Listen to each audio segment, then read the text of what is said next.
Hi friends, இந்த கொஸ்டினை Zoho first ரவுண்டில் கேட்க அதிக சான்சஸ் இருக்குது. ஸோ வாங்க கொஸ்டினை வந்து பார்த்துடலாம். ஒரு ட்ரெயின் வந்து 60 மீட்டர் பிளாட்ஃபார்மை தாண்ட எவ்வளோ டைம் எடுக்குன்னு கேட்குறாங்க. ட்ரெயினோட டிஸ்டன்ஸ் வந்து 100 மீட்டர். ட்ரெயின் வந்து 36 km/h ட்ராவல் பண்ணிட்டு இருக்கு. ஸோ ஒரு 5 minutes டைம் எடுத்து இதை நீங்களே சால்வ் பண்ண ட்ரை பண்ணுங்கள். ஸோ வாங்க சொல்யூஷனை பார்த்துடலாம். Step 1, convert speed. ஸோ நமக்குள்ள வந்து 36 km/h கொஸ்டினில் கொடுத்துருக்காங்க. ஸோ இதை வந்து நம்ம மீட்டர் பர் செகண்டில் வந்து மாற்றணும்.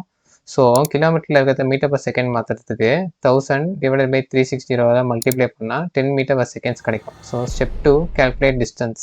ஸோ டிஸ்டன்ஸ் எப்படி கால்குலேட் பண்ணணும்னு பார்த்தீங்கன்னா, ட்ரெயினோட ஃப்ரண்ட் அந்த பிளாட்ஃபார்ம் ரீச் பண்ணதுலேருந்து அந்த ட்ரெயினோட பேக் வந்து பிளாட்ஃபார்ம் லீவ் பண்ண வரைக்கும் நம்ம கால்குலேட் பண்ணணும். ஸோ டோட்டல் கால்குலேஷன் வந்து பார்த்தீங்கன்னா, ட்ரெயினோட டிஸ்டன்ஸ் 100 மீட்டர் ப்ளஸ் அந்த பிளாட்ஃபார்மோட டிஸ்டன்ஸ் 60 மீட்டர். இது ரெண்டுத்தையும் ஆட் பண்ணோம்னா நம்மளுக்கு 160 மீட்டர்ஸ் வந்து கிடச்சிரும்.